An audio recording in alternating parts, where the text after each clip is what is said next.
Keith! Keith, where are you going? I'm joining Serial! It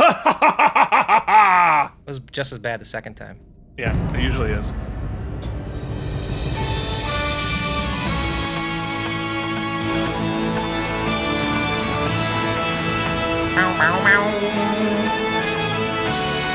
What we really needed was another version of you with a 5 o'clock shadow and one clean shaven.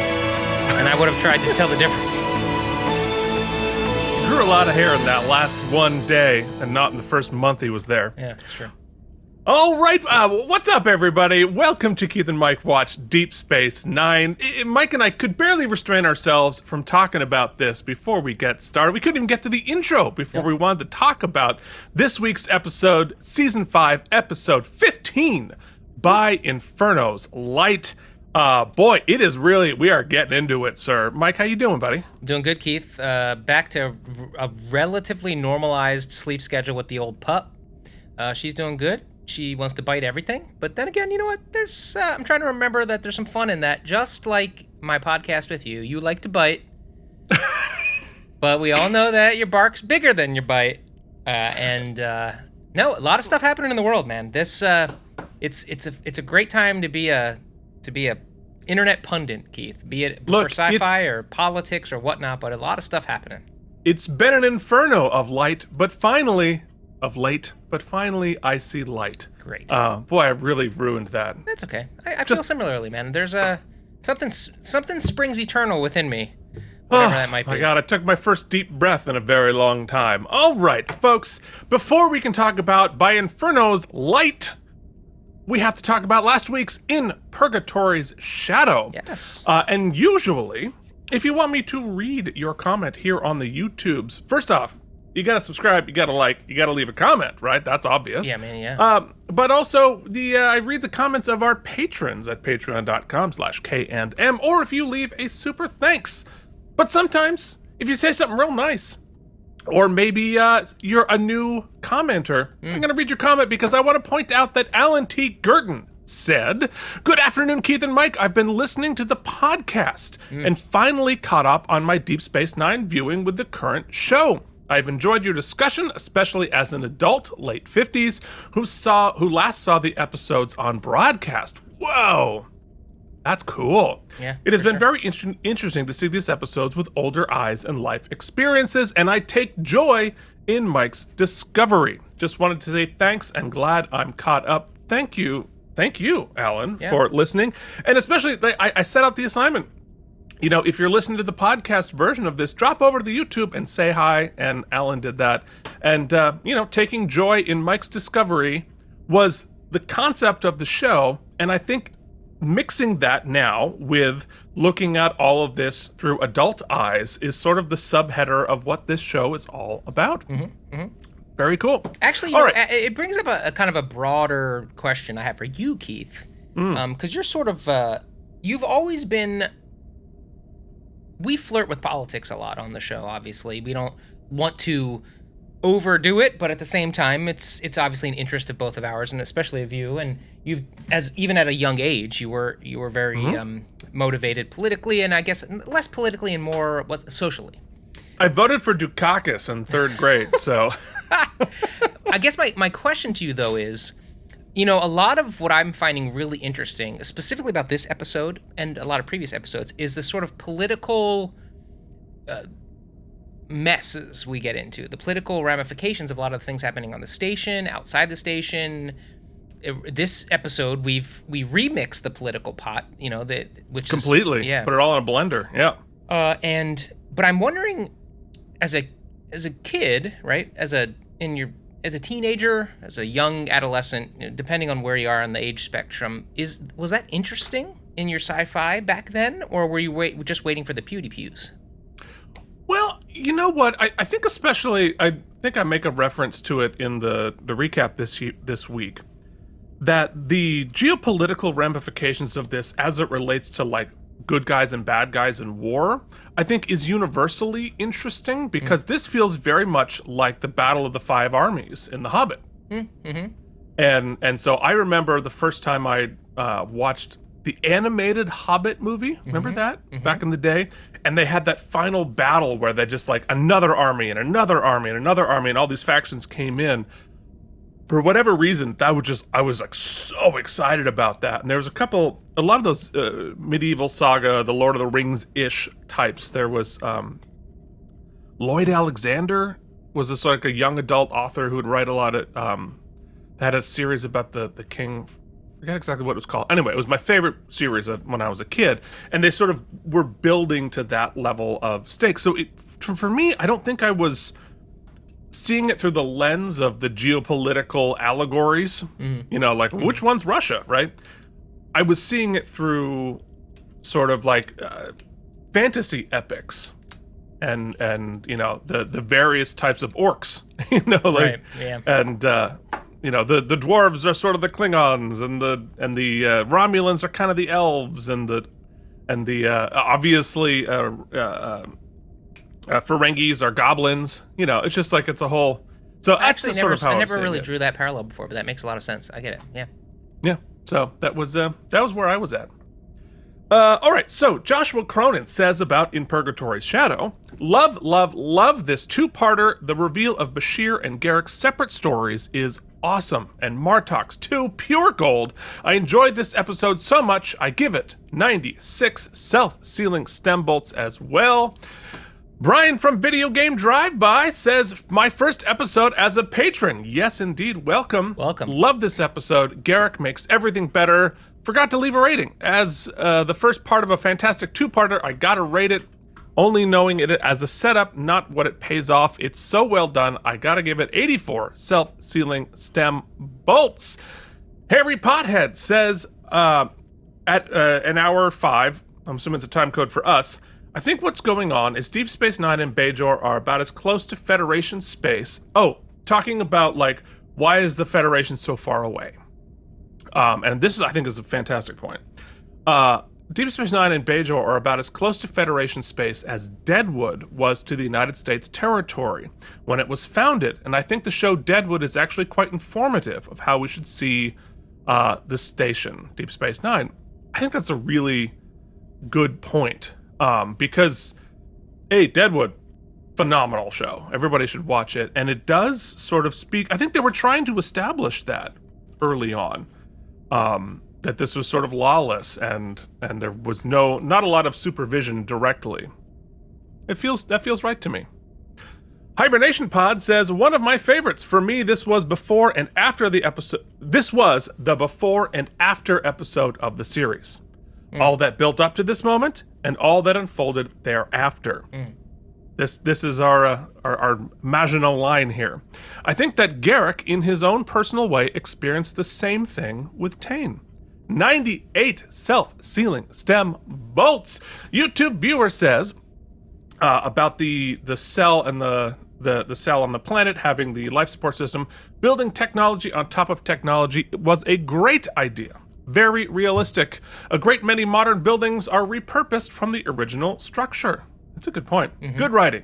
This is technobabble I can get behind. Completely agree. And now I'm going to disagree with you, sir. Is there something in the Deep Space Nine companion that says Garak is gay? Are you just assuming he's gay because he's in drama? I'm assuming into drama. You two are in drama and are both married women, so I'm going to make the educated guess that you are both hetero. Indeed. If you really want to dive into Garak's romantic inclinations, I think he loves Cardassia as opposed to other Cardassians who are merely wear patriotism-like costumes. Garak's mentor and role model is Anabran Tain. Tain seems to regret banging Garak's mom because it interfered with his work, aka his patriotism, which implies to me that Tain tried to repress sexual feelings. Whether gay or straight, Garak is probably repressed. Or maybe I'm reading too much into it, and you are just making fun of Andrew Robinson's mannerisms. But if that's the case, it might be microaggression, in which case I need a micro-apology. So before I weigh in, our Nothri here on the YouTube did most of my work for me and says, Wikipedia on Elam Garak. Producer and showrunner Ira Bear said that the character was gay. Garak was clearly gay. I mean, everyone knew it, Bear said. And the character was played as such, but was not openly declared because the studio would not have approved. And to which I had already prepped, but Nothri beat me to it. In What We Left Behind, which we're going to get to, both Andrew Robinson and Ira Stephen Bear address Garak's queerness and how they fought to portray it more openly. And so I will turn the question back on you, sir. In terms of microaggression, what is the point of the question? Why are you asking that? Because I think that it's sort of based on the idea I'm going to get to, that there is a default gender and sexual identity that we are making reference to. But I think what we're going to find is, shockingly, queer people exist without explicitly saying so. Including 1997 heterosexual icons like Nathan Lane, Ellen DeGeneres, and Liberace. And perhaps, with respect, and this is me, Keith, not Mike, the microaggression you speak of is assuming that there is that default sexuality or gender, and putting it on that person to prove or disprove their identity in reference to that default. Fox News polyphobia coded talking points aside, there is no more a default sexuality or gender than there is a default hair color. So, those are just my thoughts on the subject. I'll say my thoughts, keeping it within the realm of... It's interesting. I actually have an interesting viewpoint as to the specificity of this, of Garak, right? Mm-hmm. It's pretty clear to me, as adult Mike, in current climate, current context, that especially early on, with his engagements with Bashir and the way the character was being played, and just the vibes felt very much more romantic than buddy-buddy. Now, between Garak and Bashir. yes, Yeah. and Garak's intentions behind it. Now, there's all kinds of motivational quandaries because of because of how multifaceted Garak is. There's probably some stereotypes built in, coded stereotypes built in with him being a tailor and working in fashion or whatnot.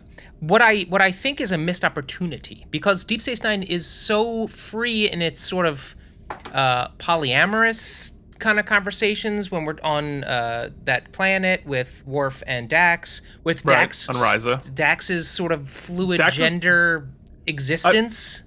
Yeah, Right? I think her queerness is canon every much as Garak's is. So I just find that, especially based in 1996, when it was very much that we very much were hiding behind very binary lines, it's a missed opportunity that they could have explored, much in the way Ellen did, without it having to be so presentational, as it could have just been representative. A missed opportunity. Well, and I would say that looking at it from today's eyes, they were telling us, I think they were doing exactly what you were saying. Mm-hmm.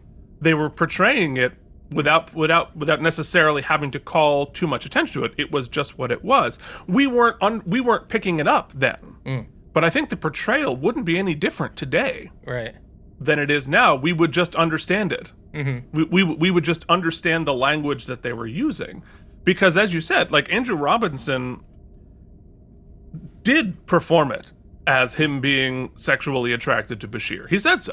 Mm-hmm. And right from the very beginning, like, this is what I intentionally portrayed. And so they didn't explicitly say it, but it was very clear that was what's happening. But 1993, when this started, like, we had internalized, like I said, the default sexuality, so that it had to be proven that it was different, as opposed to just looking at, looking for context. I'm not sure if we talked about it in those first seasons too, but, like, there are interesting stories to tell there, just relationship wise, where, like, I've had friends who have been interested in me in a more than platonic way, but it just didn't work out because that you friend zoned horribly because you're a monster. Well, because I'm straight.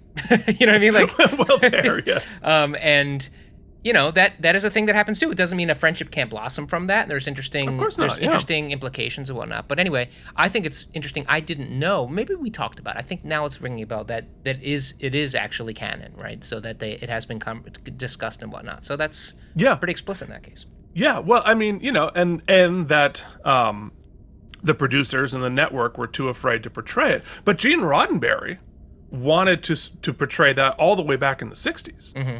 The guy who created Star Trek was all over it. And so in the 60s, they weren't quite ready for that. But as early as Next Gen, there were some thoughts they wanted to have Geordi be gay. Well, but everyone was too scared.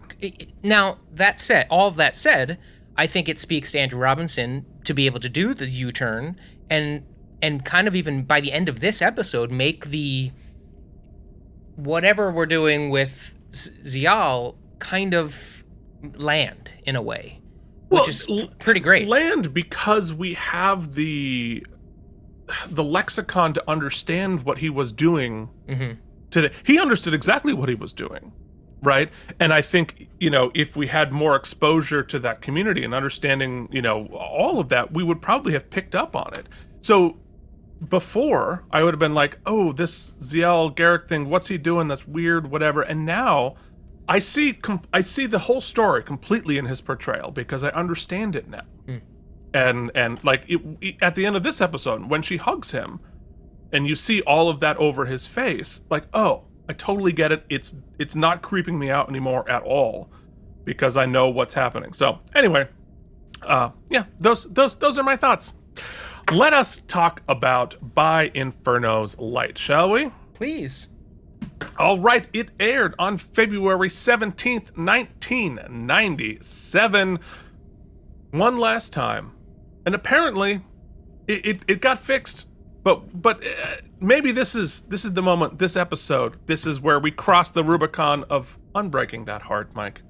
Unbreak Garak's heart, I don't care who's gay. Tell me you'll escape from that tiny hole in my heart that you were claustrophobic in. Indeed. That could have been better. No, it's perfect. It's like every one of our intros. Absolutely perfect. Chef's kiss. The top movie continued to be Star Wars Special Edition in its second week at the top of the charts. Speaking of charts, Mike, what was on TV tonight? Keith, it was a Monday. You know what I mean? It was February. We had just professed our love to whomever we were professing our love to on the 14th. Let's see, in 96, 97, I wasn't professing my love to anybody at this juncture. Oh, yeah. I was dating an older woman. No, I was dating a younger woman, my first girlfriend ever, whom I ran into on the street about a month ago. Haven't seen her in years. So on ABC, Keith, interesting, ABC was airing The Monkees. Hey, hey, it's The Monkees from 1966. It was the television premiere on ABC because it says new. Weird. Yeah. Followed up by the American Comedy Awards, which was a thing, I guess, that used to be. The only other thing interesting we had When Animals Attack on Fox. I loved When Animals Attack. And NBC Monday Night at the Movies was Asteroid. But, I always like to pick out short-lived series that I'd never heard about before and pitch them to Keith. Keith, we had this series only made it one season, and this was its last couple weeks of episodes. It was a show called Good, Goode, Behavior. The episode was called The Good, spelled Godde, Bad, and the Willie. The name. The Good, the Bad, and the Willie. And who was good in this episode? It was pulling in a 2.4. Which today would be the number one show. Okay, the question, though, becomes, you have to guess who the star vehicle for that show was. Oh, God. Like Annette Bening or somebody like... She was probably too big at that point. Think much older show that was a hit in the 60s, 70s that they tried to, like, I guess is this like a Good Times spinoff? No? I have no idea. Okay. Wait, is this not... Oh, interestingly, I'm looking back now. Every episode of this one season of shows Had a good pun in it. had a good pun in it. Yeah, Yeah. I thought this was not. I was wrong. No, I'm right. This was the Sherman Hemsley vehicle. Sherman Hemsley? Yeah. I don't know who that is. Yes, you do. Google it. He was in the Jeffersons. He was in. Oh, yeah. okay. He was okay. Deacon Fry, right, in the Jeffersons. I didn't never got the Jefferson. Because no channels, yeah. remember? We also had the Bianca Lawson was Bianca Good. We had Scott Grimes as Garth, Joseph Marr as Chancellor Wilbury, and Dorian Wilson with a stacked cast like this, Keith. I don't know how it didn't succeed. Wow. But yeah, the general premise was Good Behavior was an American sitcom that premiered in August of '96, only made it to April of '97 for a total of 22 episodes. He was a paroled convict con artist, so really we're... Okay. Hey, 22 episodes is 3 seasons these days, so... Yeah, he also was the father of Franklin Good and a strange son. He's a college professor now, and he is in the process of being promoted to dean at Chapel Hill University. Okay. And they must coexist. Oh, the son was the good, upstanding education person, and his dad was an ex-con, and they had to live in sitcom harmony, Keith. Wow. Okay, folks. Well, we've now spent more time on that than the show actually aired. When Animals Attack, my junior recital in college, I titled "When Tenors Attack." Oh, that's funny. Yeah, I did a whole poster and everything. Early Photoshopped. All right. You don't say, Keith. I know, it's shocking, right? Keith hasn't done Shocking. anything in his life that hasn't been accompanied by a poster. I mean, if you don't make a poster of it, did it really ever happen? Yeah, I agree. Keith fears the ephemeral, I think, is what we're talking about. No, I need to be verifiable, darn it. All right, so what was Voyager doing? We were doing the episode Darkling, because everybody pervs on Kes at some point. All right, the weekly world news headline, folks. It is the final. We really mean it. Prophecies final. That picture of Nostradamus is just worn out. I mean, Jesus Christ, Edgar Cayce, Billy Graham, Nostradamus. What did they have to say? Random killing and violence will erupt. Well, true. Yeah, okay, fair enough. Nailed it. Christ returns to establish paradise for true believers everywhere. Well, still waiting for that rapture. Okay, well, Can't wait. Depends on who you ask. When prophets say the world will end tomorrow, not a bad. I don't know. Well, no, we're all feeling it these days. All right. This episode, By Inferno's Light, was directed by Les Landau, who last directed Broken Link. And it was written, same as last week, by the big dogs Robert Hewitt Wolf and Ira Stephen Bear. Which means it's time for something trivial, Mike. Now, Keith, waste your time. May I ask with what? With trivial trivia. All right. So, you kept making the reference to Andy Dufresne, but Garak's role and actions in this episode are also similar to the character of Danny in The Great Escape. Both men were forced to work in a confined area and suffered claustrophobia. It's also worth noting that Andrew Robinson himself suffers from mild claustrophobia, and on the day the crawl scenes were shot, he was suffering from the flu. Oh, that sucks. The footage, and we're going to reduce, reuse, recycle a little bit in this episode. To good effect, the footage of Bashir's runabout departing the station is reused from the pilot, Emissary. Such a good shot. I'm surprised they didn't use it more than they did. Speaking of shots, the shots of the Klingon fleet at Deep Space Nine were reused from the Season 4 premiere, Way of the Warrior. The first part of Sisko's... this is fun. Ready, Mike? Ready to have your mind blown?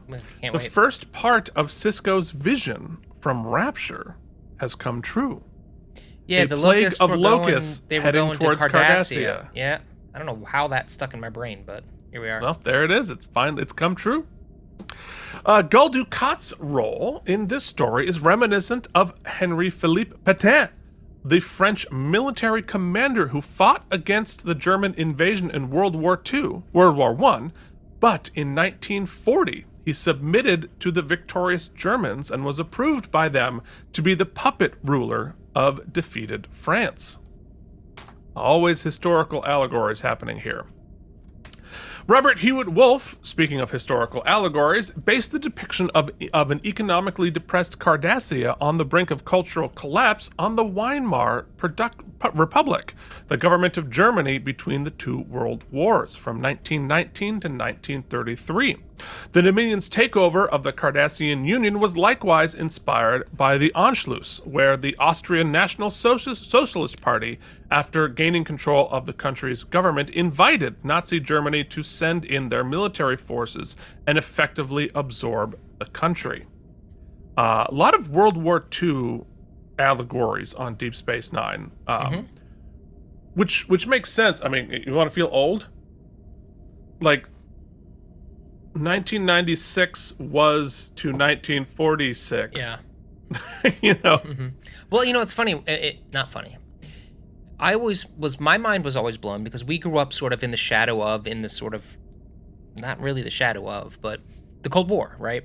And Yep. so our allies and our enemies were very clearly defined for us as kids, right? However, then when I got to like school and we were studying World War I, World War II, and we were looking at the Allied powers and such, and trying to wrap your head around, oh wait, we were teammates with Russia, we were high-fiving, like we were allies.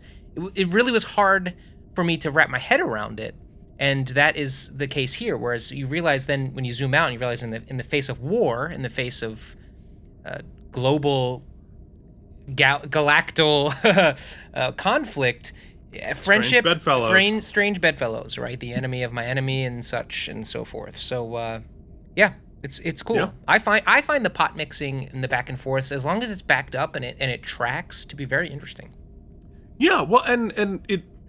I mean, we'll sort of get into it, like the Romulans joining, the Klingons joining. Like it makes sense for all of their purposes that it is consistent with what we know of them. Consistent that the Klingons are always looking for a fight. Mm-hmm. That's great. They'll happily join up with that. And the Romulans will sneak in at the end for their own self-interest. Like that's how they roll. It's like NATO, when you watch these NATO meetings and you're like, oh yeah, everybody's playing nice. Yeah. Everybody's saying the nice thing, right?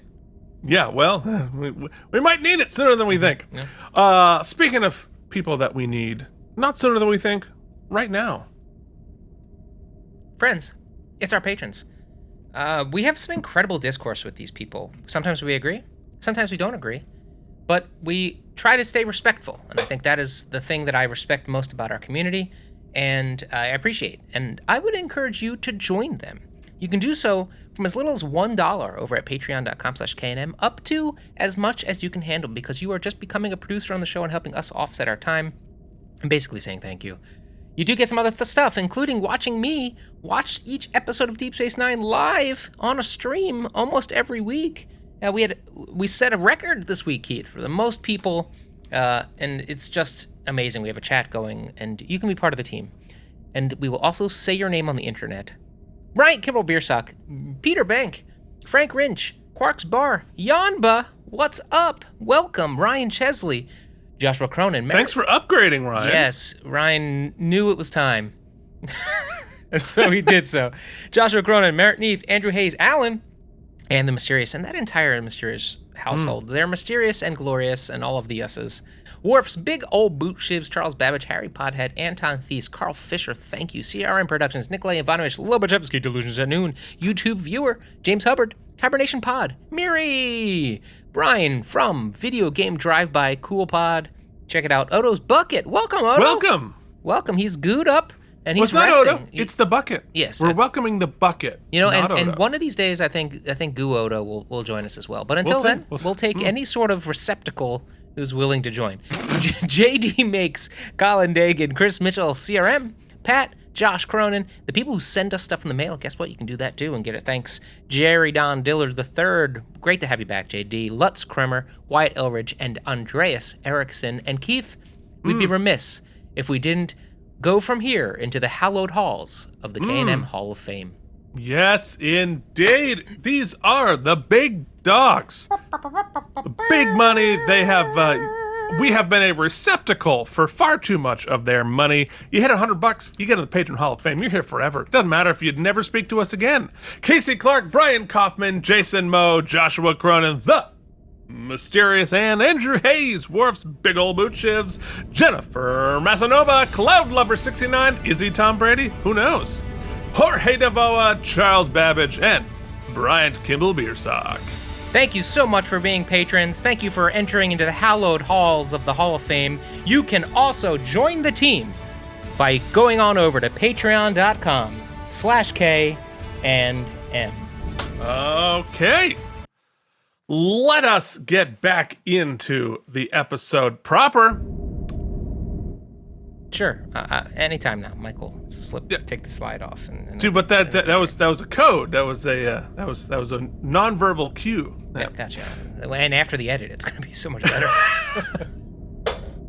We've never edited. Yeah. All right, our guest stars. Boy, hold on to your hats, folks. Andrew Robinson is here as Garak, Mark Alimo as Gul Dukat, Melanie Smith as Ziyal, J.G. Hertzler as Martok. Trust J.G. Wentworth, 877 cash now. I think that's our vice president. Ray Buktenika as Deus, James Horan as Ikataka, Carrie Stauber as the Romulan, and Robert O'Reilly here as Gowron. Mike, let's go into our screening room, shall we?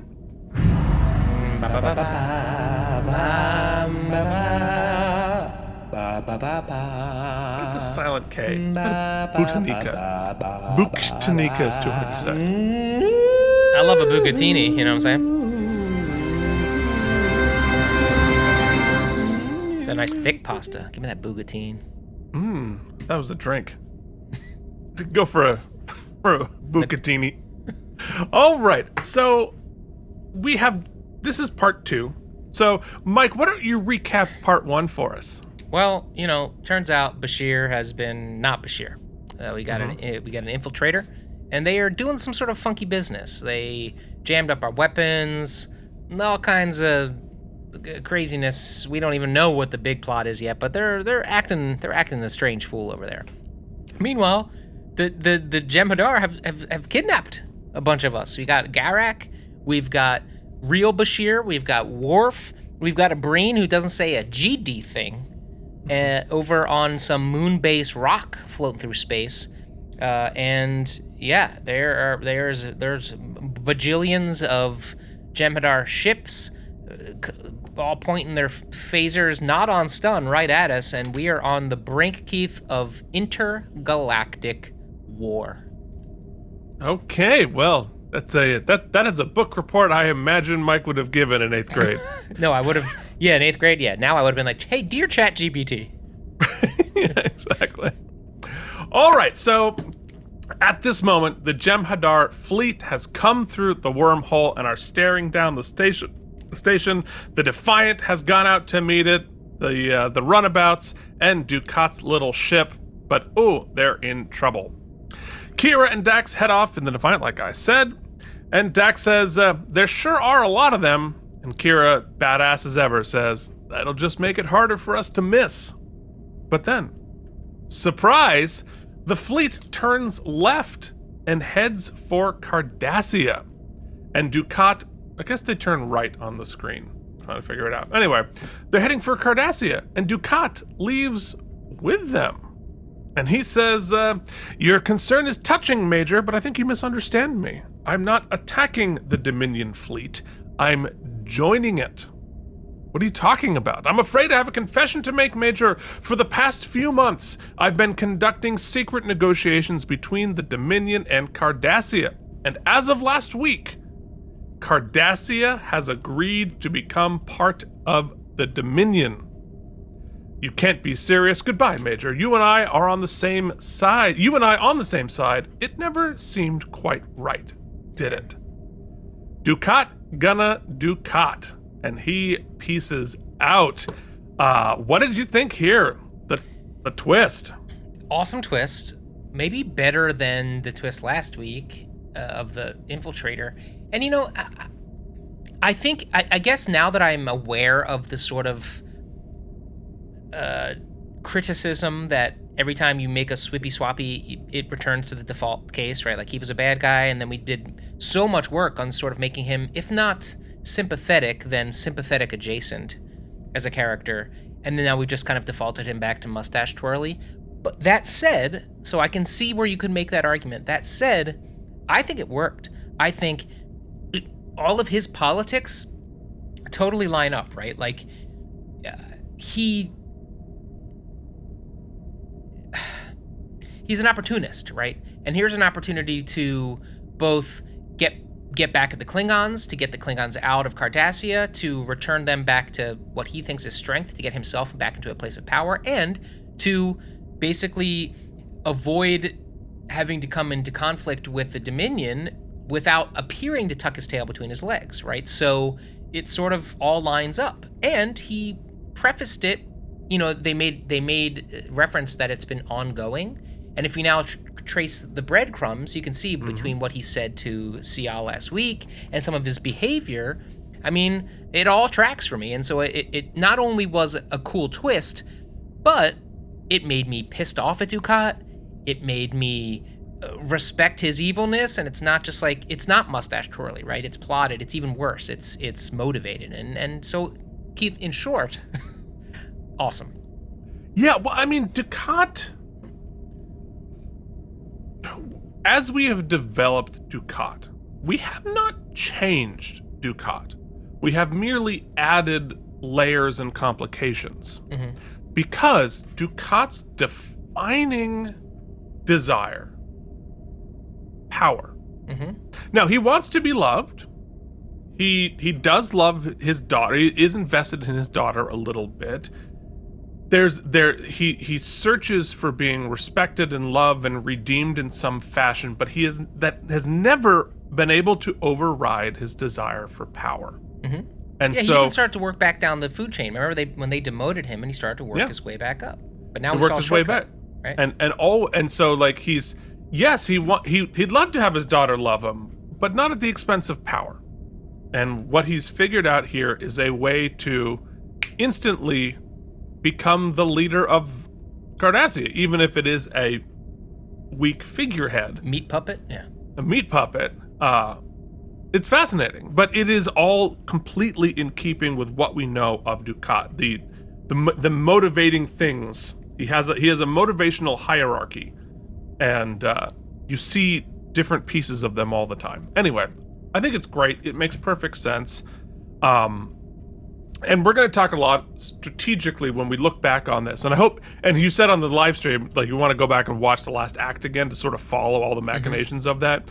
I'm excited to talk about all of that because how the Dominion plays all of these chess pieces is really fascinating and I think really, really cool.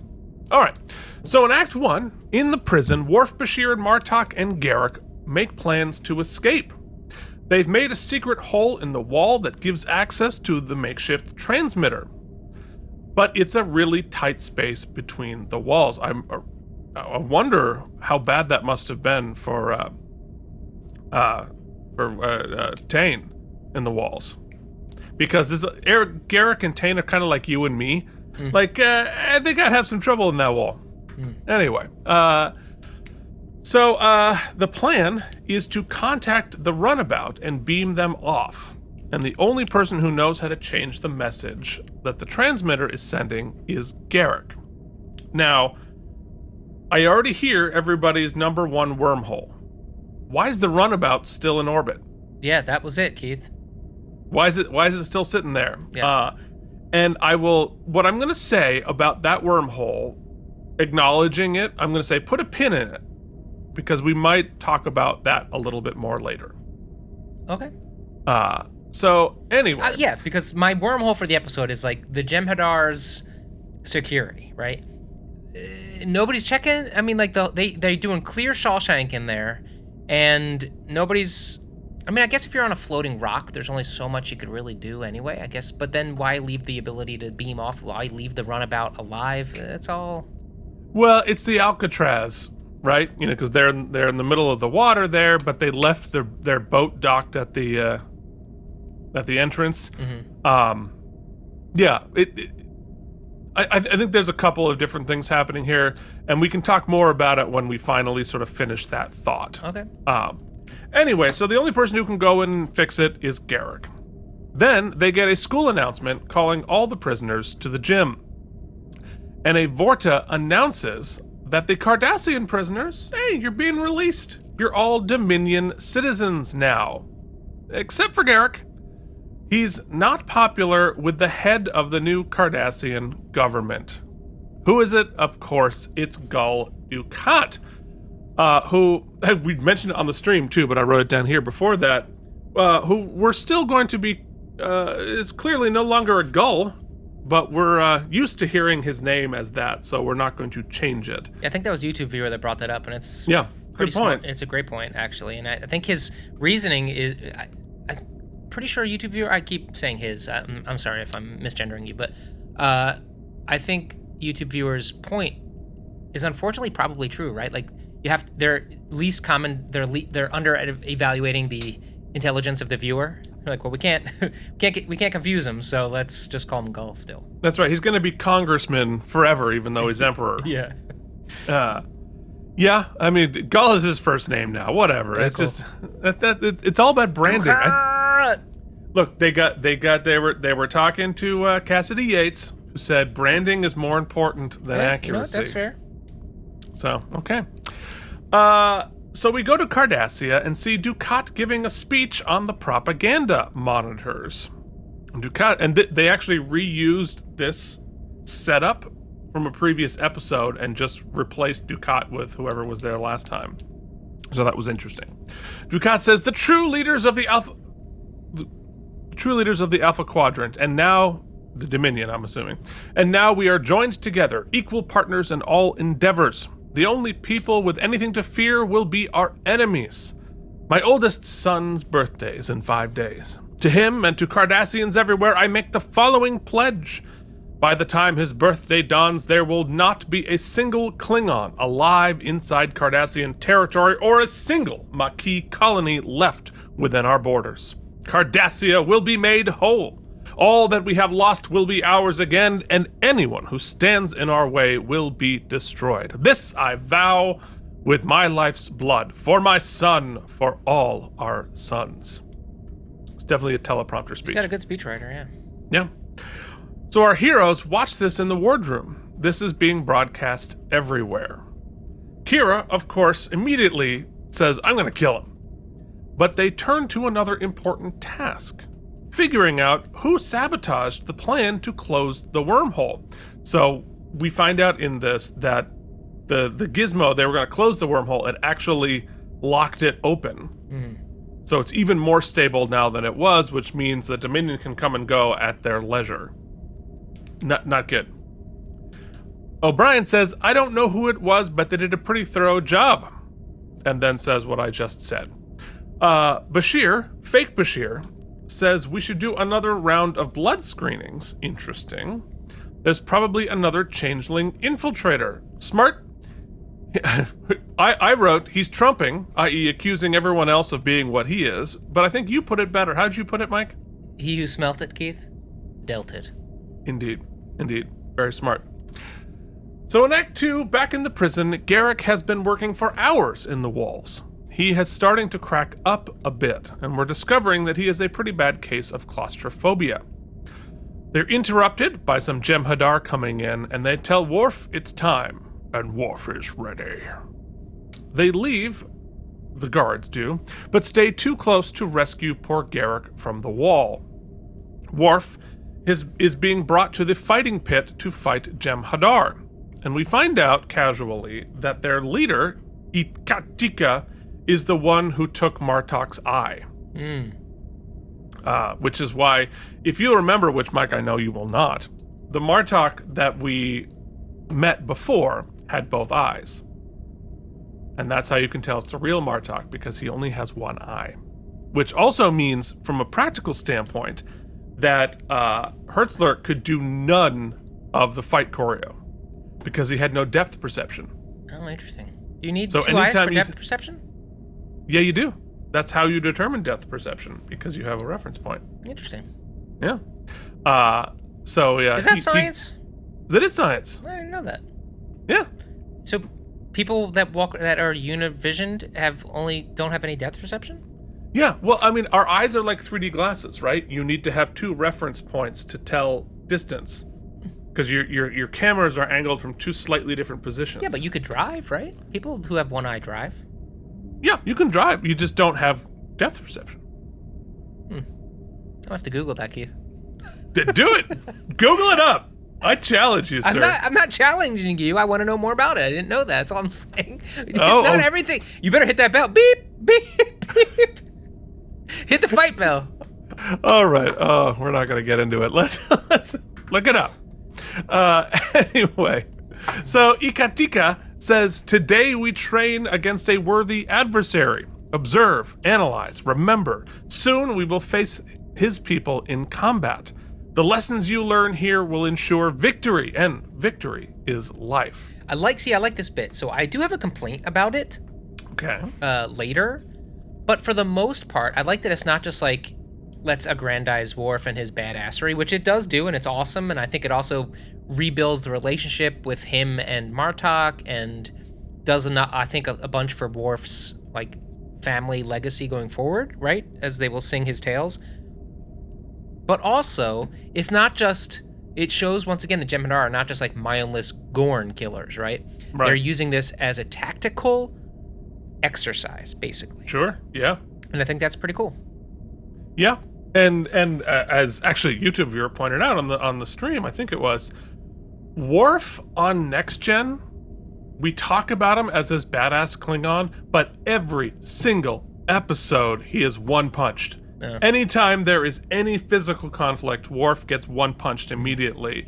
And this series right here, this episode really, is the first time on Trek that Worf's badassery is really shown to its full extent. And so a lot of people say Worf doesn't become Worf until Deep Space Nine. And I think this is a really big episode for that. Well, in any of the episodes on Next Gen, is he fighting for his opera tapes? He's not fighting for his opera tapes, but like, anytime some rando alien or like, it could be like Troy possessed by some spirit ghost, just like throws him across the room with one hand. It's pretty funny. There's some YouTube like compilations of just a Worf just getting his ass. I mean, as you well know, he gets almost murdered by a plastic barrel. Yes, I do recall. Yeah. And poor Worf. But now he finally gets to be badass. Worf, of course, says today is a good day to die, and they begin fighting. Back in the cell, the fight finally draws the guard far enough away to let Garak out of the wall. And he pretends that he's okay, but Bashir can tell that he's losing it. Garak is going to need more breaks, but he's still got to keep working. We head back to the pit, and Worf vanquishes his first combatant, but it was real work. We find out that, alas, this was the least experienced of all of them. Yeah, he was Glass Joe. You know what I mean? Yeah. And we got a lot of Tyson Punch Out to go. That's true. I never got past like any levels of that. If I'm not mistaken, Keith, and I could be mistaken, someone check my work, but 007 373 5963 start. That's the code for Mike Tyson. Oh, to be Mike Tyson. No, to jump right to the Mike Tyson just jump fight. right to the. Yeah. Oh, up, down, left, right, BA, select, start. No, BA, I always BA. wanted You two have to player. double up BA. Up, down, left, right, BA. Select start. BA, select I start. believe so. I think that's just one. We are something. Okay, yeah. Google there it. is. You know what we are? Old. Fake news. I'm going to double check both those things to see if anything we've said is correct. Yeah, are we gonna Joe Rogan? What you're saying? They're alien lizard people running the government? I don't know. Somebody Google it. I don't know. Up, down, left, right, BA, and start. See? You're right. Okay, let's see. Vindication. You're right. When I'm wrong, I say I'm wrong. I think that's growth. Tyson code. Any. All right. Anyway. 007 373 5963. Yes. All right. One. Well, I didn't disagree. I had no idea. I know. What We that were both was. right. Is what I'm getting at. In one of those. I do remember my very first bank account number. Keith. 1890010. I'm not going to say the rest of it, even though it's a defunct account from 35 years ago. There you From, go. Oh, well, what an bank account episode, Vermont. man. Come on, Worf. Man. Whew, look at us remembering things. So this is Well, just Keith like, and I are trying to stay on the ticket. You know what I mean? Oh. If we show too much decline, holy crap, we're out of here. change. I was just saying. All right. Two old men remember things. The podcast. So, back on the station, Kira and Zial discuss the situation. She is still pining for Garak. I used to think my father was a hero, that even when he did something bad, he had a good reason. Kira says everyone has their reasons. That's that's what's so frightening. People can find a way to justify any action, no matter how evil. Good point. You think my father is evil? I think you can't judge people by what they think or say, only by what they do. Fair. Meanwhile, a fleet of Klingon ships decloak around the station. Uh-oh. And Gowron asks to beam on. Remember the last time the Klingons were here, we were in a giant station battle? In a war with the Klingons. People died. A lot of people died. The Klingons are now getting their ass kicked by the Dominion fleet. Sisko convinces Gowron to reinstate the Khitomer Accords, teaming back up the Klingons to fight the Dominion. Mike, did you know what the Khitomer Accords are? The Khitomer Accords were clearly a treaty that brought peace between the Federation and the Klingons, I'm guessing. Yes. Not to be confused with the Kittleson Accords, which were messy and had to do with nudity and erections. Which is the deepest There's of cuts. nobody other than me who's gonna have any idea what you're talking about. Yeah, Google it. Google Judge Kittleson. Yeah, check it out on the Out of Practice podcast. So the Khitomer Accords, once we finally, and we know we're behind, once we get to Star Trek 6, you're going to understand. Okay. Because it plays a big part in all of it. So, anyway, so they're going to team back up, and interestingly, Fake Bashir is all for it. And Gowron, because put a pin in that, right, when you think about the end game here. Gowron says, think of it. The more the merrier, right? Yeah, well, for what his plan is. Yeah, get everybody close by. Everybody, bring them all. Let's have a big ceremony, why don't you say? Good idea. 5 years ago, no one had ever heard of Bajor or Deep Space Nine. And now all of our hopes rest here. Where the tides of fortune take us, no man can know. And, you know, it's both true in canon, but it's also a little bit breaking the fourth wall about the show Deep Space Nine. It's kind of cool. Did any of the other properties, like the other shows, so radically change the politics of the quadrants? No. I mean, like, Enterprise has a, like, big arc in season 3 that sort of, like, feels like that. It's basically a 9/11 allegory, but because it's a prequel, it can't really have much of an effect on stuff moving forward. So we have to sort of like have this thing happen and then everybody forget about it for the most part. But certainly in terms of the galactic stakes and everything, no series is anywhere close to what Deep Space Nine is doing right now. So then Fake Bashir sneaks into a runabout and starts monkeying with some panel looking evil. And I thought while he was playing with it, the sound design, excellent. Obviously I focus on that, but just because there's no noises when he's hitting the little plastic thingies, and the immersion is completed with the sound design. So in Act 3, back in the fighting pits, now Worf has 5 victories in 5 matches. And it's very subtle here, it goes by real quick, but if you're listening, sound design, storytelling, like I said, he literally kills the last one. What gave it away? The celery stalks being snapped in half? the like horrible neck snapping that happens, and he howls in victory. I was disappointed in the howl, but that's, neither here nor there. What? Why? I thought the howl could have been more, like, guttural. It was more like, "Ow." It was more wolf than, it was more coyote than wolf, is what I'm saying. I see. Well, he doesn't want to hurt the pipes for his You know what? He Klingon was opera. on voice. He was on voice. You're right. Yeah, I mean, he's got to. You gotta save the voce. The voce. I've probably told the story before, but at opera school, and I thought that so many things at Eastman were like the most pretentious things I could ever think of in my Like life. starting a sentence with "at opera school." Well, but that's just the literal facts. know, That's just the facts, sir.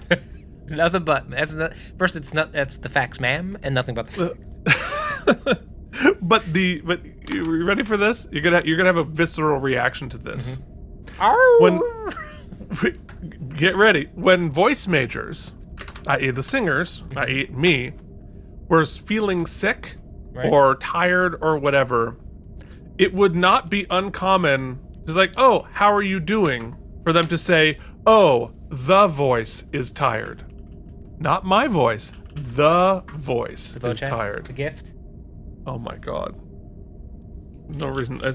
No surprise I left that. Anyway, after his beautiful howl, back in the cell, Bashir ministers to his injuries. Worf has 4 broken ribs and is starting to break down. Ouch, you realize how painful that is? Yeah, I've had a broken rib. Have you ever broken a rib? I think so. I never got it x-rayed, but I was playing hockey once and got the stick caught in the boards where the Zamboni comes in, and it impaled me right in the ribs, and I was skating, reaching for the puck. It hit me so hard that, like, I hit it, and my entire body lifted into the air on the stick itself, and I could see how I taped the stick in the bruise. Oof, yeah. How'd you break your ribs? I broke a rib in 8th grade baseball. I took a fastball to the rib. Never do sports; it'll kill you. I'd like to say I handled it like a hero, but I may have cried hard. I didn't miss a shift. Yeah, I cried a lot. Continued to cry. Let me tell I you. only Same year. No. The next year I broke my collarbone, and let me tell you right now, nothing in my life has even come in the realm of pain close to breaking my collarbone. That is the most painful thing that has ever happened to me. It might ever happen to me. I don't cry about injuries. I cry about feelings and commercials and cats and such. But constantly. That's Keith crying right there. You're looking at it. it's not pretty. I don't pretty cry. No. What was the worst pain I've ever had? Don't really remember. Like, I've had gross things. I get grossed out by my injuries. So in the wall, Garak gives himself a pep talk to overcome his claustrophobia. He clearly had a traumatic event in his past life that has influenced this. Then the light goes out, and he truly starts to panic. He starts banging on the walls, making noise. Bashir goes in to try and calm him down. They get him out finally and realize just how bad his claustrophobia really is. The rest of the Klingons have arrived on the station, and Kira says the saboteur broke into an industrial replicator and made something, but we don't know what. Then they get a call from Dukat. And of course, he offers the Federation a chance to join the Dominion, to save billions of lives and prevent the Federation from being wiped from history. It's a win-win, right, for him at this juncture, because he's like, I either get them, in which case, can you imagine how much of the Dominion would love him if he was able to pull them all over to be sycophants? Or he just simply, he knows what their fate is otherwise. He doesn't have He just gets to lord it over Cisco. Yeah. I mean, this is just being a dick and really relishing it. But he does, there is a warning in here. And he says, I'll make it simple then. A few days ago, I swore all Cardassia had lost would be regained. That space station you're so fond of was built by Cardassia. Cisco says, funny, I thought it was built by Bajoran slave labor. Oof. Either surrender the station or I'll take it by force. The choice is yours. And Cisco says, "If you want to retake the station, Dukat, you're welcome to try." Cisco is down the octave the entire episode. A lot of badassery. Yeah. So badass. So in Act 4, back on the prison planet, Worf has now won 7 fights and is really hurting. But Martok is very impressed. He's going to hire Taylor Swift to write a song about it. And they discuss finding a new escape plan, because Garak's agoraphobia will not claustrophobia. But Garak says that won't be necessary. The original plan will work. I just have to finish what I started. After all, a Taylor Swift verse about a Cardassian who panicked in the face of danger would ruin General Martok's song. Martok and Worf appreciate the courage it takes to overcome one's own fears, which is some good shit here. I think that the Klingons' respect for overcoming your emotional fears as much as physical fears shows a lot of wisdom from our Klingons here. Yeah, we talk about competency porn a lot, and you do see some of that in this episode, but what I love about this episode, especially, we've teased a bunch about politics and all that stuff this week, but one thing that doesn't very rarely exists in American politics, no matter where you sit on the spectrum, and I know we all wish for, is like just basic people operating out of respect and from a place of good faith. Just basically not being shitty. Yeah, and we get so many good highlights of that in this episode, this being one of them, and the other one being the next scene coming up where the commander of the Jem'Hadar respects Worf for what he's done and his courage and his honor, and I think that it's just not something we would see, that doesn't exist in our kind of culture. But and there's something, the Klingons are so hyper masculine, right, and physically aggressive, and it's conflict based, but it's not entirely toxic, right? And I think here Martok represents masculinity without being toxic masculinity. Yeah, interesting. And I think I think it's one of the things that makes Martok such a great character. And Worf as well, but he's there as the old grizzled badass, and he's being able to respect that. I think that and it's important that we get that part of the storytelling, because to be frank with you, the actual facility of a close-up of Garak in the wall doing something, right, is not particularly interesting in any way, shape, or form. He's not actually doing anything. He's just right, beep, boop, beeping, and there's a camera on his face. So this story is their way of making it hold showing us the vitality of it, right? How vital it is. And it's being able to reflect both physical heroism from Worf and mental heroism from Garak, both being given equal weight. Mm-hmm. Yeah. And I think that's sort one of is where much easier to portray on screen, right? And so the writers did yeoman's work in giving them equal volume. Yeah, and that's where Star Trek rises above so many other properties, is to give them both equal weight and represent both of them, because most of the shows on TV at that time had no interest in your mental heroism. It was all about your physical heroism.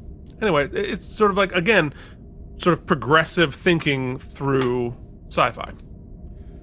So, back on the station, O'Brien comes in and asks Fake Bashir where the Klingon he was working with went. It's clear that Fake Bashir has killed him, but his cover holds. And he creepily asks about Keiko and the kids. Meanwhile, it's Keith, quiet in... Let's place a pin, if you would, in this scene for me. Okay. All right. Pin. All right. I thought you had to pee, but no, we're placing a pin. Okay.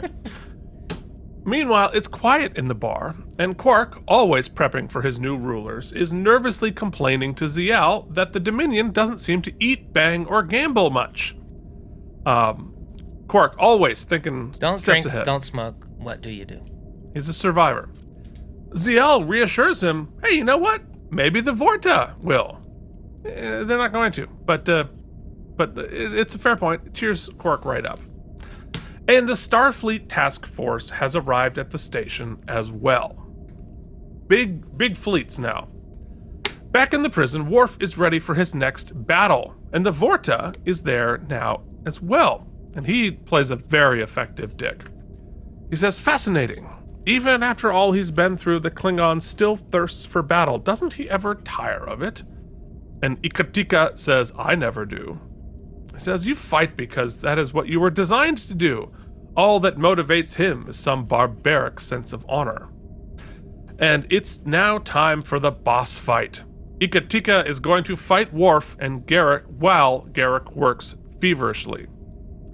Then, you knew it was coming. The Jem'Hadar comes into the cell looking for Garak, who is going to be executed. But Garak is now trapped in the wall. They find the door opener, which was so cleverly hid in the most obvious place. To be fair, there's not a lot of places to hide things in a prison cell. That's kind of the point of a prison cell. Yeah, okay. Unless somebody was going to put it in their prison wallet, which I think would have been hard to portray on 90s television. So, back on the station, the combined Klingon Federation fleet has been assembled for the battle. They deployed the runabouts as well, including the Yukon, which is being flown by fake Bashir. And he has killed all of the crew on the Yukon and uses Terminator 2 voice mimicking to hide his identity. However, I wrote down Terminator 2 voice mimicking. We've seen Data do this well before Terminator 2. So Terminator 2 is really doing Data voice mimicking. Then, out of the blue, another fleet of ships arrive. It's the Romulans. They're joining the fight. It's full-on Battle of the Five Armies. Really fun and exciting to see the Romulans show up as well. And it all makes sense. We teamed up with them before and like the constantly shifting alliances here. But the prospect of a Federation Klingon Romulans battling the Cardassians and the Jem'Hadar, like, whew, that is a hell of a battle. It's happened kind of late in the episode, though, so I started to get nervous that we had a three-parter on our hands because we're clearly, what would you call it, like amassing.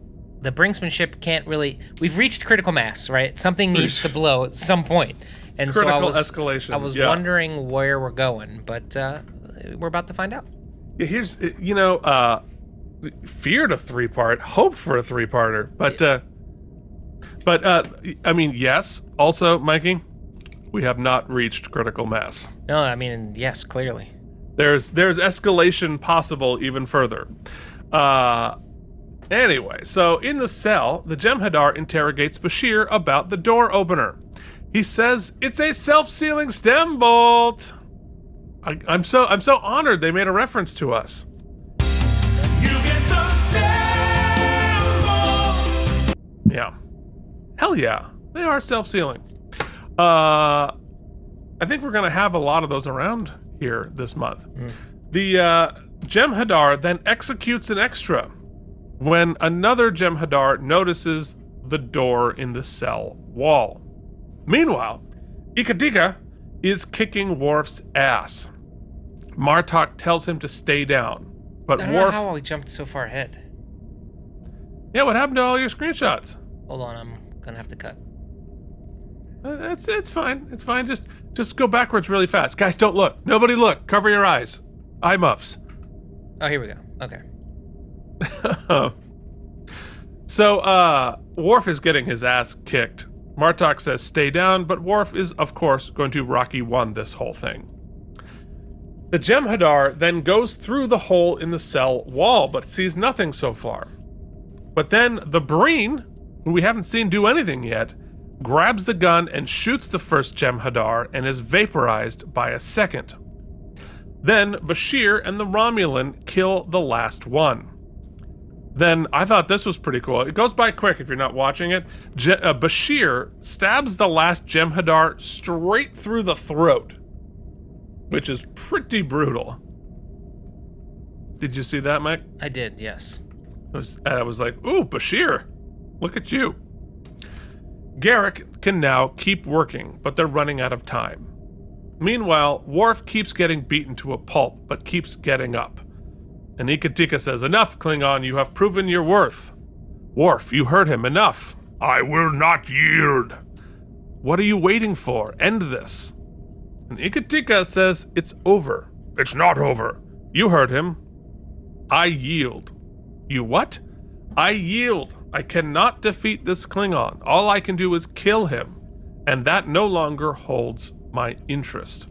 So we have another moment here of the honor in the Jem'Hadar and the similarities between the Jem'Hadar and the Klingons, which is fascinating, right? Because they have been genetically engineered.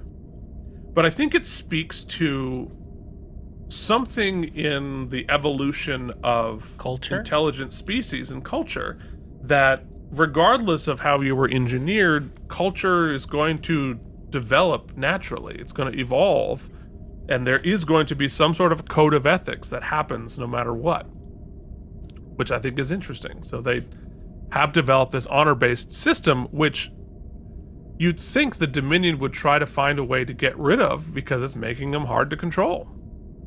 Yes, but also that what do we talk about a lot, Keith? Narcissism, and what we think the Dominion's biggest fault is that, and the Vortex shows it right here too, right?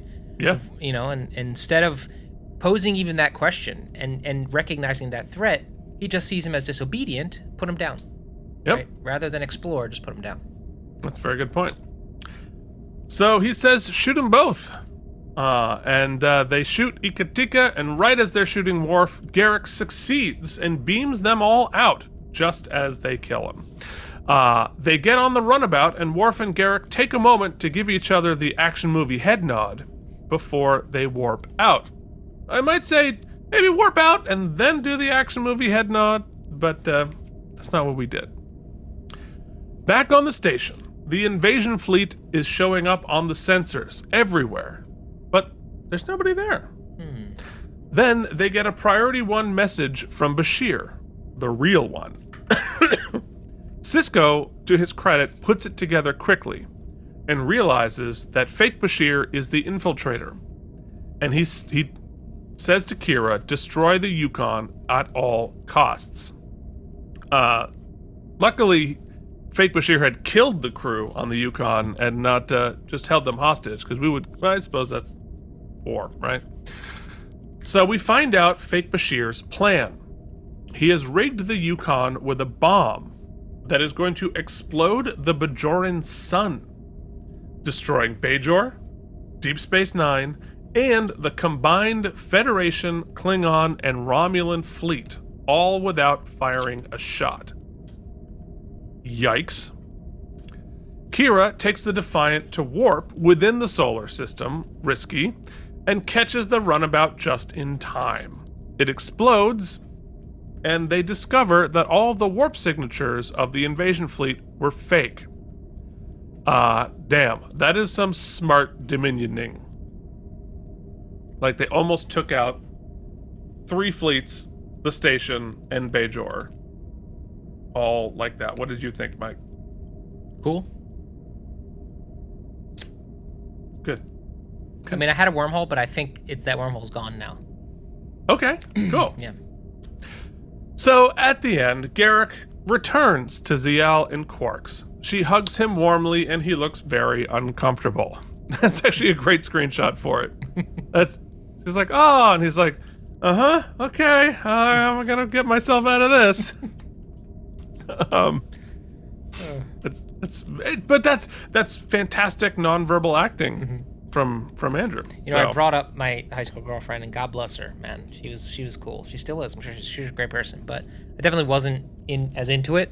And this reminds me of that feeling where it's like, I love you, and I was like, okay, and I guess I'll just date you for 2 years because I don't know how to say no. I've done that a few times. I think, I think I have as well. I imagine most people who were Star Trek nerds probably ended up doing that at least 3 or 4 times. She's really nice. I mean, I don't want to hurt her feelings. I don't want to let her down. Yeah, totally get it. And then what I want to do is take a momentary disappointment and then really fuck up somebody's life over the course of years. And then be really mad a couple years later when someone does it to me. Right, and be mad at them for messing up my life. Yeah, well, there it is. Anyway, meanwhile, real Bashir and O'Brien are stunned that he never realized that he'd been swapped out, which is pretty funny. Yeah, funny if not a missed opportunity. I mean, the consequences of that swap we talked about last week hold so much interesting tidbits, and I feel like this scene is supposed to be, my feeling thus, it could be wrong, is this scene is basically supposed to be like, okay, we dealt with it. We dealt with that fallout. In reality, like, no, there's so much. The brain surgery, the babying, all the stuff. And they're like, well, let's there's just do a lot of let's do a sitcom, implications there. Let's do a sitcom comedy scene to get us out of that. But at least they tried to address it, right? Well, I mean, this is all they had time for in this episode. Yeah. I mean, you have 12 seconds. Go. Yeah. Make us stop worrying about this. But the tone of it makes me feel like we're not going to address anymore. Like, this is what we're getting. Yeah, that's fair. Dax and Worf make out, of course, because there's nothing hornier than getting your butt kicked. And lastly, Gowron and Sisko discuss the new treaty. There's going to be a permanent Klingon presence on the station as they work together, with Sisko choosing Martok to lead them. So now Martok is here. Oh, fantastic. And then Dukat calls. And he says, well, Captain, I must congratulate you. If that proto-matter device had gone off inside the sun, well, the death toll would have been enormous. And Sisko says, and your daughter would have been one of the casualties. Zial made her choice. As far as I'm concerned, she is no longer my daughter. Oof. Sisko says, Dukat, I thought you'd changed in the last 5 years. I see I was wrong.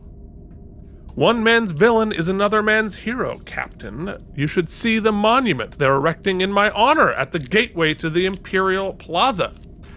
Is that why you sold out your people to the Dominion, for a monument? What I did to make Cardassia strong again. And mark my words, Captain, I succeeded. You may have escaped defeat this day, but tomorrow, we'll see about tomorrow. Yes, we will. So, and I think it's interesting, the episode ends on a note of ominous. It's not a to be continued, but clearly, musically, and the pullout, this is like it is as close to a to be continued as you can get as a note of uh-oh at the end of this episode. Now it's time for everybody's uh-oh, Mike. Count to 4. AlamarEmmys, then one more.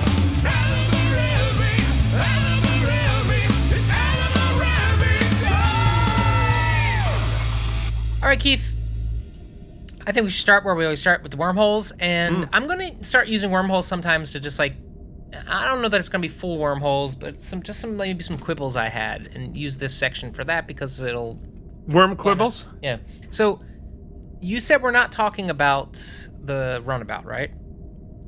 Well, we can certainly talk about it. I will just add to the conversation about the runabout. We are going to talk a little bit more about it later. Okay. I mean, I guess you could say that hubris would state that, well, if we're going to kill them anyway, right? Right. Why waste the bullet on the runabout? And it's good to keep around for intelligence. Yep. There might be ways to use it. It's still a loose end that seems silly, but I think it rises, maybe not to wormhole, but definitely mistake. Clearly, right?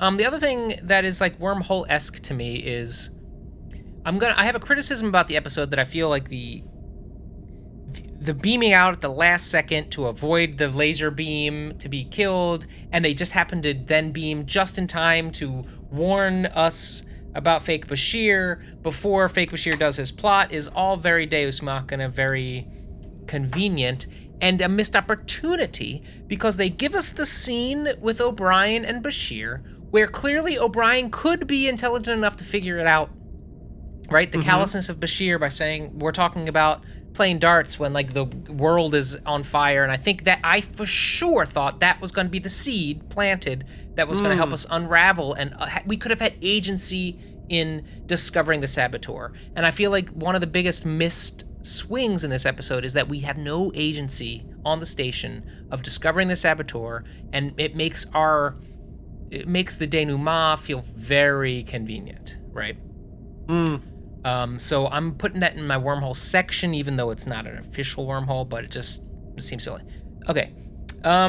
Everything else seems to track for me. I think I understand the plot, even though the last thing I'll put in the wormhole section, which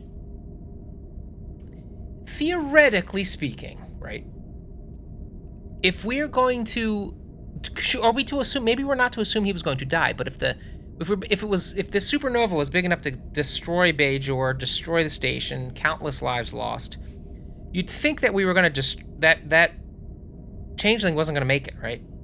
And I think we are to assume that. Wouldn't that fall under the principle of we wouldn't send out a changeling to die? Well, we're not saying that no changeling has been harmed. We say no changeling has harmed another. He harmed himself. So if he volunteered for the suicide mission? I believe that's the idea, yeah. Okay, so we'll call that a loophole, a worm loophole. Loophole. And I guess, yeah. Outside of that, no, I don't have any official wormholes. The shank, the whole prison escape sequence, you could make some severe arguments about the security of the Jem'Hadar, but...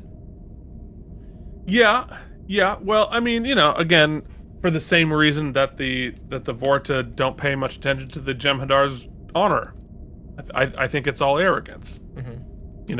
I think it's Alcatraz cannot be escaped from, so we're not going to pay too close of attention because we think structurally we're protected. Lastly, hold on. Mm-hmm. Did they explain what Garak was doing that Bashir couldn't have done? Isn't Bashir super technical as well? He's medical, but not technical.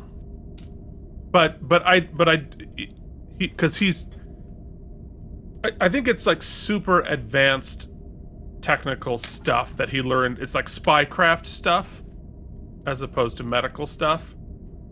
But yeah, they do address it. Mm-hmm. They say I'd have to spend like a month learning how to do this, whereas you know how to do it now. Mm-hmm. And there wasn't a lot of time. Okay. All right. Yeah. Okay. I think all the wormholes you have, I think I share here. I think this episode, well, I love this episode. I think it's great. I think it's a little rushed. Mm-hmm. Because we have to get to so many giant plot beats that I think we would have been better served to have this play out over 3 episodes as opposed to 2.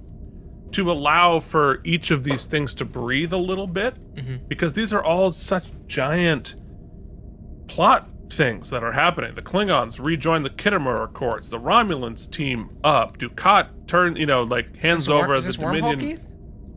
Or are we jumping ahead?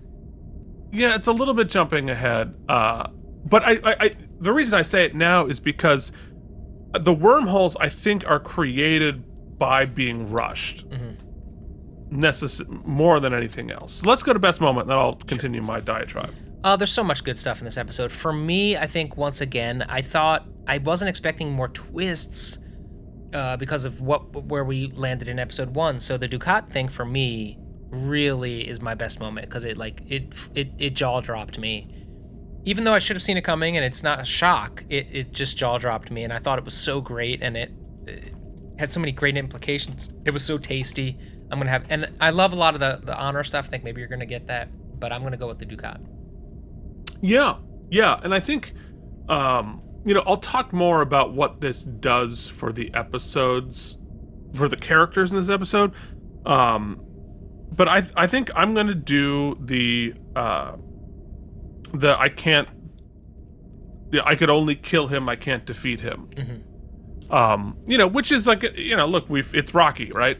It's a lot of different things, but I think what that does for Worf as a character, and the badassing of Worf that this episode does is my favorite, moment moving forward. And it not was that only that, but it also clears the other wormhole of buying us time, right?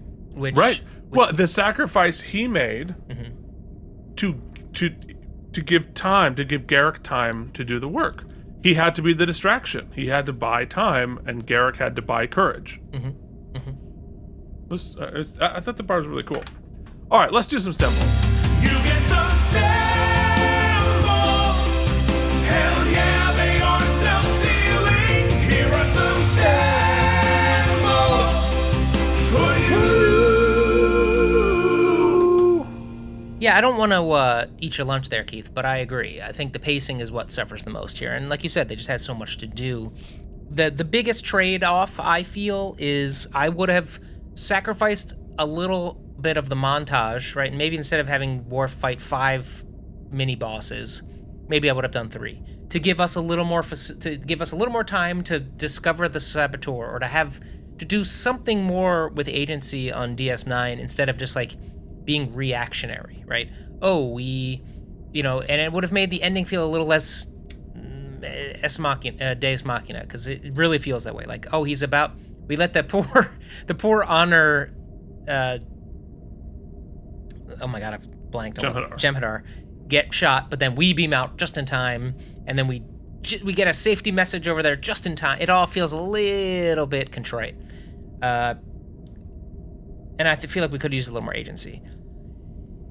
The big question I have too is the plot, as cool as it is, right?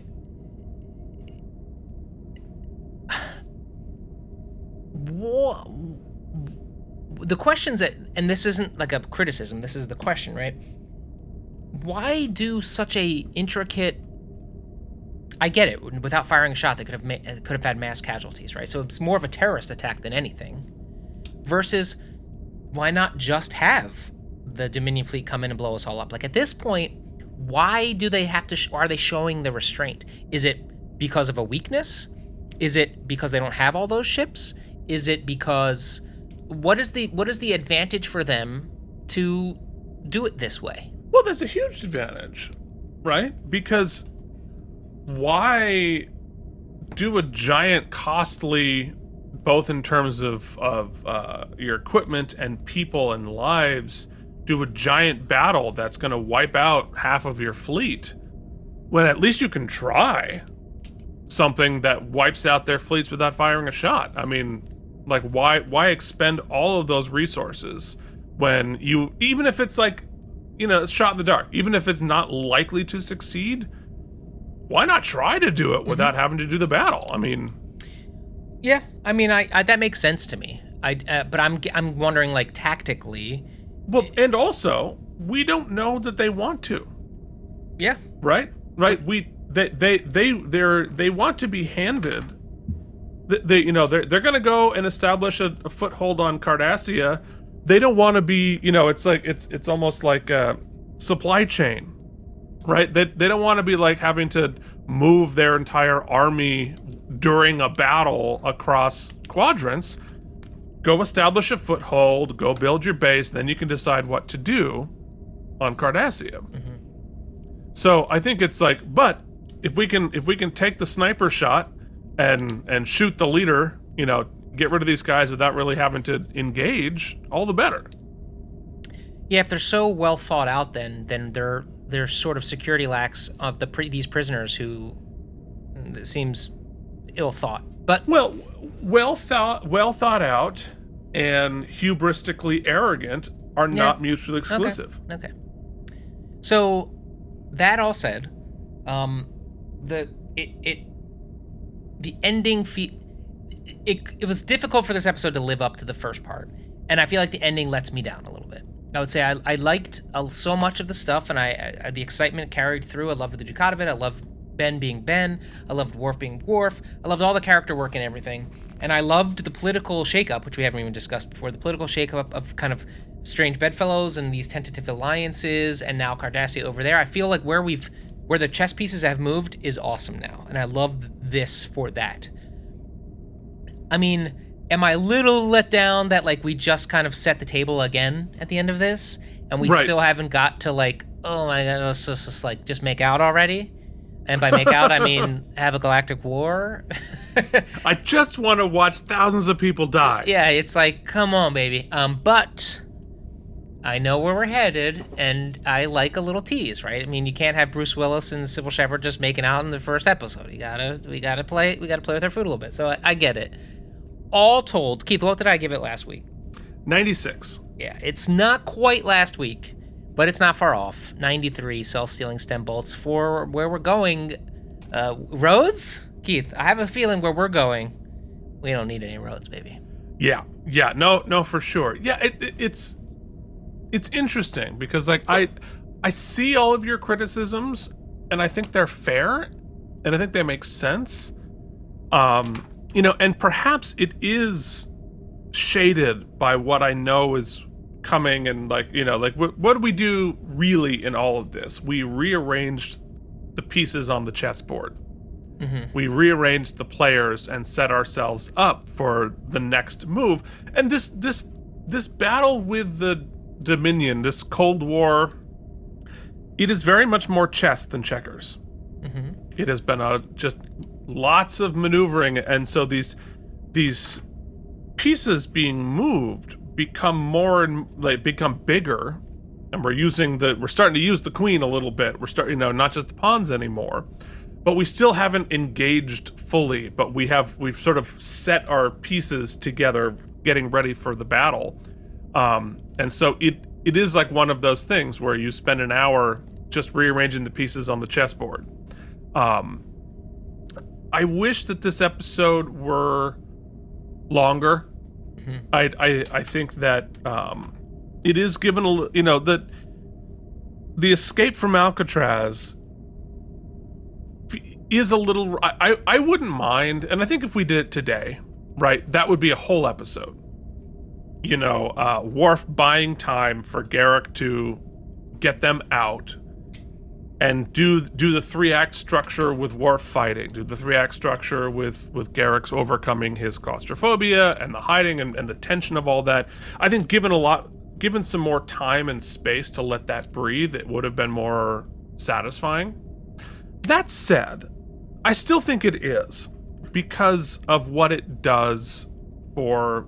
There are 3 characters in the story that I think come out of this deeper, better, and better defined. That is Worf, obviously, I've talked about before.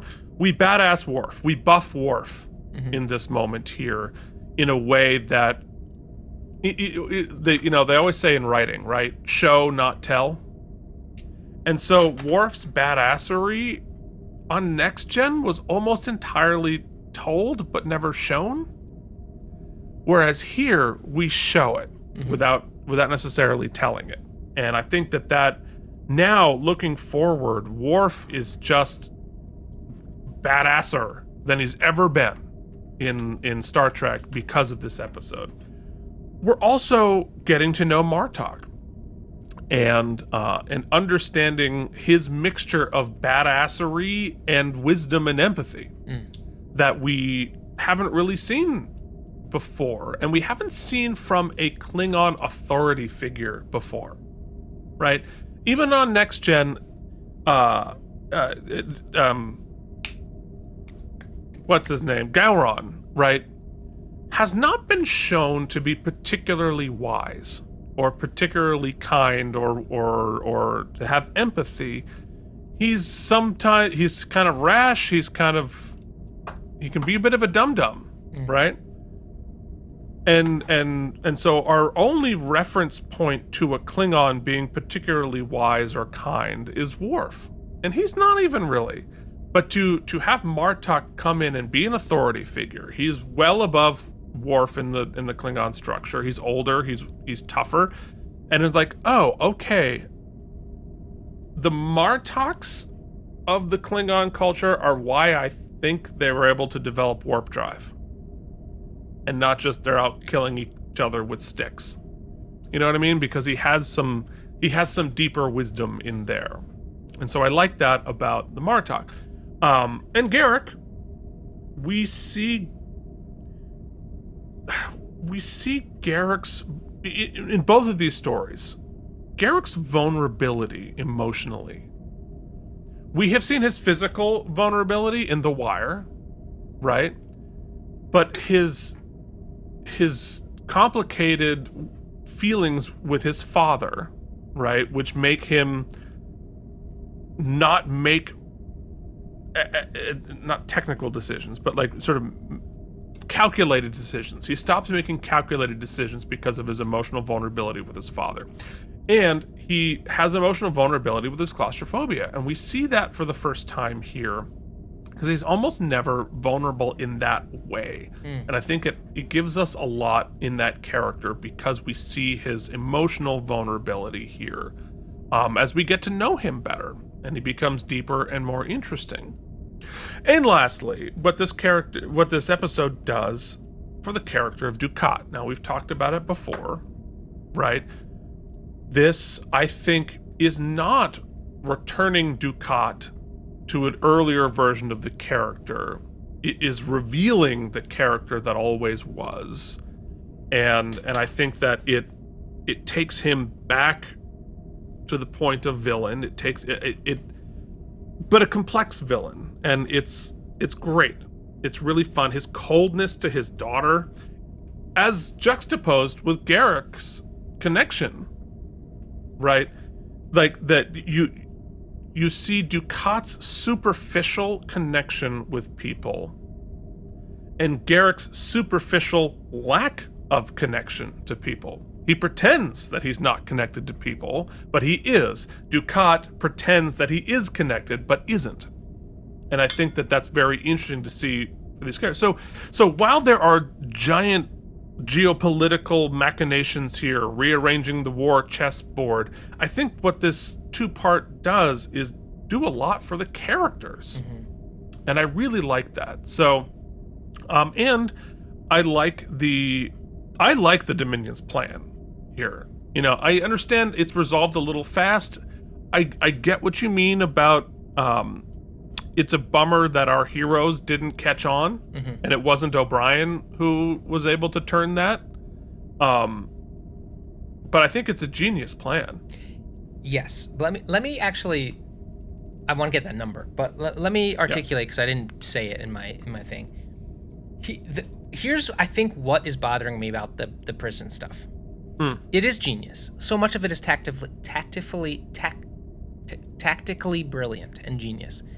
But in the event that we're going to pull off this genius plan, and it all hinges on Bashir, which is the one that we swapped with, you would have instantly killed him.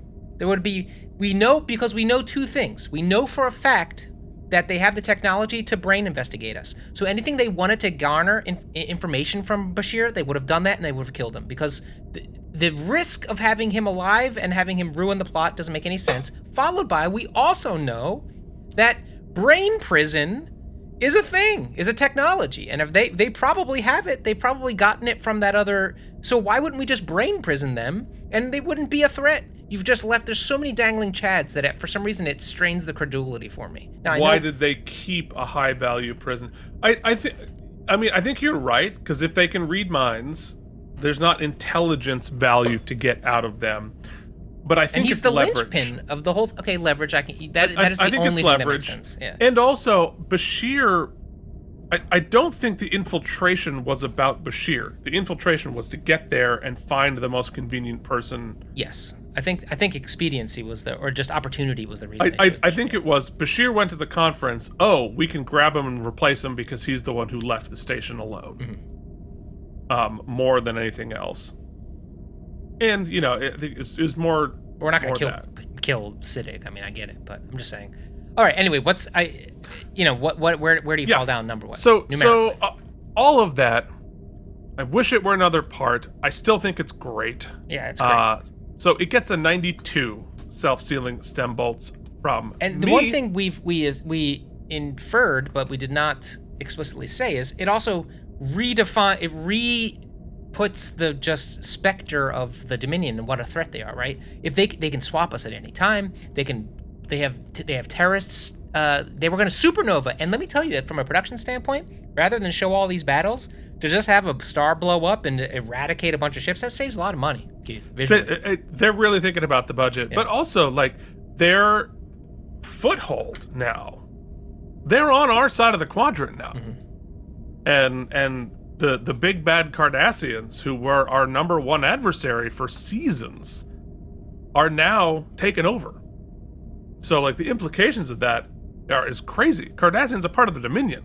Like, yeah, but I mean, well, you know what? Interesting. I'm okay. So let me go ahead and we got the number. So let me go back to this shot. So it's not to. This is no longer. This is just questions for going forward. We have to remember, we can't just say because of what Dukat did and because of where Cardassia sits now that all Cardassians are bad, right? That they're all just going to go along with it. Like, I'm sure there are noble Cardassians that are not going to think this is a great idea.